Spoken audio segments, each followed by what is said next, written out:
साथियों नमस्कार।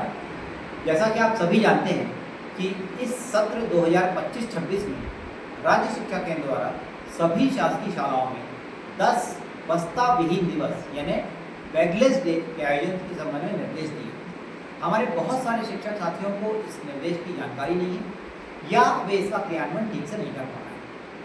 तो मैं आज के वीडियो में आपको बता रहा हूँ कि वास्तव में ये आदेश क्या है और इस आदेश के अंतर्गत जो सुझावात्मक गतिविधियां हैं बैगलेस डे की वो कौन कौन सी। तो ये देख रहे हैं आप राज्य शिक्षा केंद्र का पत्र क्रमांक 1016 2 जून 2025 का आदेश है। इसमें स्पष्ट बताया गया है कि राष्ट्रीय शिक्षा नीति 2020 के अनुसार विद्यार्थी 21वीं सदी के कौशलों से परिचित हो, इस हेतु 10 बस्ते विहीन दिवस, जिसको हम लोग बैगलेस डे कहते हैं, मिडिल स्कूल में कक्षा 6 से 8 के विद्यार्थियों हेतु किया जाना है। इसके तहत कौन कौन सी गतिविधियां होंगी इसका भी उल्लेख यहाँ सारणी में किया हुआ है। आर्ट्स एवं क्राफ्ट से संबंधित ड्राइंग, पेंटिंग, मिट्टी के खिलौने निर्माण, दीवार पेंटिंग, कठपुतली, मुखौटे, डॉल मेकिंग आदि करवा सकते हैं। ऐतिहासिक, साहित्यिक, सांस्कृतिक क्षेत्रों में लोकगीत, लोक नृत्य, लघु नाटिका, इनका भी आप गतिविधि करा सकते हैं। खेती की आधुनिक पद्धतियों के अंतर्गत पॉली फार्मिंग, ऑर्गेनिक फार्मिंग, उसमें प्रयुक्त होने वाले संसाधन जो हैं, औषधि पौधों की जानकारी दे सकते हैं। शैक्षिक भ्रमण में आसपास का कोई ऐतिहासिक कुआं है, बावली है, किला है, सांस्कृतिक और स्थानिक व्यावसायिक स्थलों का भ्रमण करा सकते हैं। लघु उद्योग के अंतर्गत मधुमक्खी पालन, मुर्गी पालन, मछली पालन, डेयरी फार्म इत्यादि की जानकारी।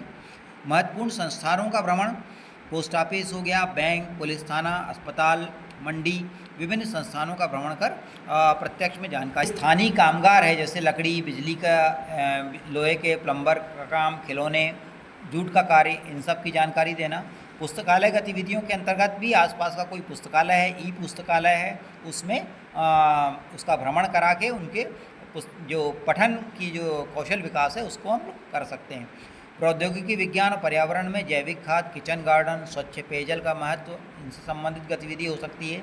खेल गतिविधियों में इंडोर आउटडोर स्थानीय खेल भी शामिल कर सकते हैं।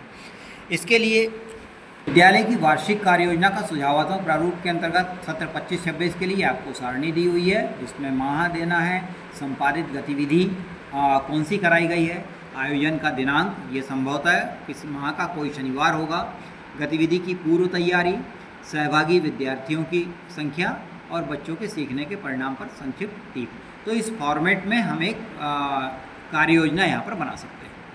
तो इस गतिविधि में आपको प्रत्येक माध्यमिक शाला को 2000 रुपये की राशि जारी करने का प्रावधान है।